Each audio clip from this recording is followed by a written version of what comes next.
હાલ ભાઈ ફટાફટ ફાકી બાકી ખવડાવી દે. ફાકી તો ખવડાવી દો પણ બાકી નહીં, રોકડા પૈસા આપજે. એટલે આપી દઈશ ભાઈ રોકડા યાર. હવે આજે સાંજે આરસીબી અને ચેન્નઈનો મેચ છે, મને લાગે આરસીબી જીતશે. જાણે કેમ આઈપીએલ તું જ રમાડતો હોય.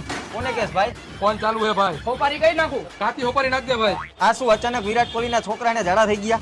આ તો સાફ કરવા જાય છે તું. કોને કેસ ભાઈ તું? એટલે ભાઈ મારા ફોન ચાલુ, તમે તમારું કામ કરો ને યાર. બનાવો ખાયો કા. મુખવાસ નાખવો હે ભાઈ. ના ભાઈ મુકવાસ ન નાખતો. આ વખતે લોકસભાની ચૂંટણીમાં મને લાગે ભાજપ જીતશે. આ બધા તને પૂછીને કામ કરે છે ને એટલે. કોને કેસ ભાઈ તું? ના તમે તમારું કામ કરો ને યાર. હવે અહીંયા મોબાઈલમાં વાત કરું છું. ચૂનો કેવોક નાખવો હે ભાઈ. આ ઘાટો ચૂનો નાખ દે ભાઈ.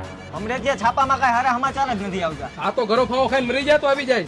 કોને કેસ ભાઈ તું? એટલે ભાઈ મારો ફોન ચાલુ છે, તમે તમારું કામ કરો ને યાર. ભાઈ તું ફાકી બનાવ ને જલ્દી. ખીચડી થોડી હે તો જલ્દી બની જાય. એમાં હોપારી નાખવી પડે, તમાકુ નાખવું પડે, ચૂનો નાખવો પડે, તૈયાર ફાકી બને. હું તને એમ કહું કે તું જલ્દી બનાવ. હા મારા મગજનો બાટલો ફાટી ગયો અમુક ની મોટી મોટી વાતો સાંભળીને. હાલ ભાઈ હું જાઉં છું. તો જાને તને કોઈ રોક્યો હે. કોને કેસ ભાઈ તું? ફોનમાં વાત ચાલુ હે.